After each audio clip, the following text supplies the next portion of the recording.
Pulsar double disc গাড়ির চেনটা দ্রুত নষ্ট কিভাবে না হয় সেই যত্নটা আপনাদেরকে শিখিয়ে দিব এবং শেষ পর্যন্ত দেখেন এবং যে নষ্ট চেনটাও কিভাবে 6 মাস চলবে সেই যত্নটাই আপনাদেরকে বলে দেব। দেখেন এই পরিমাণে যদি ময়লা থাকে তাহলে কিন্তু আসলে চেনটা দ্রুতই নষ্ট হয় এবং চেনের লিঙ্ক নষ্ট হয়ে গেছে, সেই লিঙ্কও আমরা ঠিক করে কিভাবে আপনাদেরকে চালিয়ে দেখাইছি। কোনো মিস্ত্রি বলবে না যে এই চেন চলবে, তারপরে আমরা চালিয়ে দেখেছি।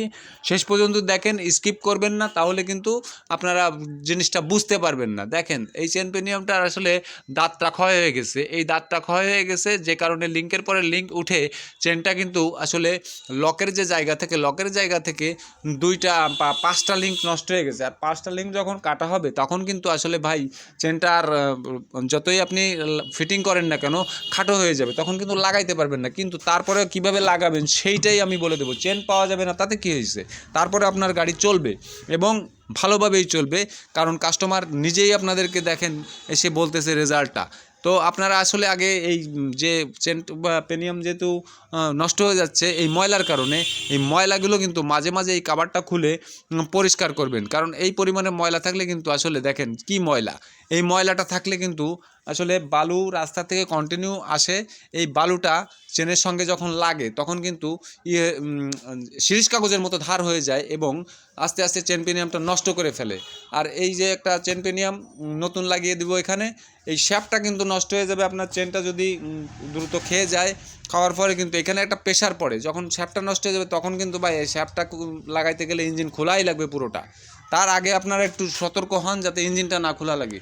চেনটা খুলে নেবেন, খুলে কিন্তু আসলে কেরোসিন বা ডিজেল দিয়ে সুন্দর করে ওয়াশ করে নেবেন। ওয়াশ করে একটু বালু যাতে না থাকে সেই পরিমাণে ওয়াশ করে চেনটা মুছে তারপরে ফিটিং করবেন। এবং এই লিঙ্কটা যে নষ্ট হয়ে গেছে 5টা লিঙ্ক কেটে ফেললে কিভাবে জয়েন্ট করবেন তারপরে সেটাও আমি দেখিয়ে দিব।